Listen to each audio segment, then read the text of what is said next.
தமிழ்நாட்டிற்கு 357 படகுகளை கொண்டு வந்து சேர்த்தவர் நம்முடைய இதய டாக்டர் புரட்சி தலைவி அம்மா அவர்கள். ஆனால் உங்களுடைய ஆட்சியில எத்தனை பேர் நீங்கள் கொண்டு வந்து சேர்த்தீர்கள்? ஒரு படகு கூட உங்களுடைய ஆட்சி காலத்தில் மீட்டு வரவில்லை.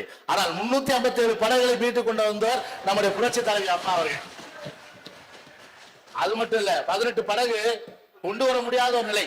அவர்களுடைய அந்த கஷ்டத்தை உணர்ந்து மாண்பு முதலமைச்சர் சொன்னவுடன் 5 லட்சம் ரூபாய் ஒவ்வொரு படகு கொடுத்தவர் நம்முடைய மாண்பு முதலமைச்சர் அவர்கள்.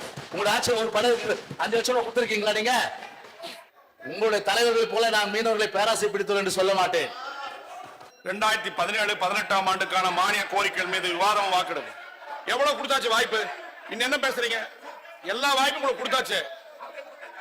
குற்றச்சாட்டு சொல்ல பதில் சொன்னாரு. நீங்க உங்க இடத்துக்கு போங்க, போங்க, உங்க இடத்துக்கு போங்க, உங்க இடத்துக்கு போங்க, போங்க, உங்க இடத்துக்கு போங்க. மாண்புமிகு முதலமைச்சர், மாண்புமிகு பேரவைத் தலைவர் அவர்களே, அவர்கள் பேசுவதும் அவர் எடுக்கிற நடவடிக்கை பார்த்தால் ஏதோ வெளியில இருப்பது போல தெரிகிறது. இது சட்டமன்றம், சட்டமன்றம் மரம் இருக்கிறது பார். போக்குகள்ல இது அவை சுமூகமா நடந்து கொண்டிருக்கிறது. சில குழப்பங்களுக்காக எங்கே இதெல்லாம் தவறானது, சரியில்லாம இருக்கிறது. ஒரு முதலமைச்சர் பேசுகின்ற பொழுது இப்படி பேசுவதில்லை, சரியில்லை.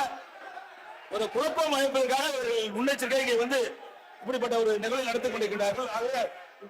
துணைத் தலைவர் குறித்து முதலமைச்சர் பேச உட்காருங்க. ஒரு முடிவு செய்ய அன்போடு கேட்கிறேன். உட்காருங்க, உட்காருங்க, உட்காருங்க, உட்காருங்க. அவை முன்னவர் மாண்புமிகு பேரவை துணைத் தலைவர் அவர்களே, மாண்பு அமைச்சர் அவர்கள் பேசுகிற போதும் முதலமைச்சர் பேசுகிற போதும் மாண்புமிகு அன்பழகன் அவர்கள் இதோடு முறை தவறி பேசுவதை அவர் மீது உரிய நடவடிக்கை மேற்கொள்ள வேண்டும் என்று நான் கேட்டுக்கொள்கிறேன்.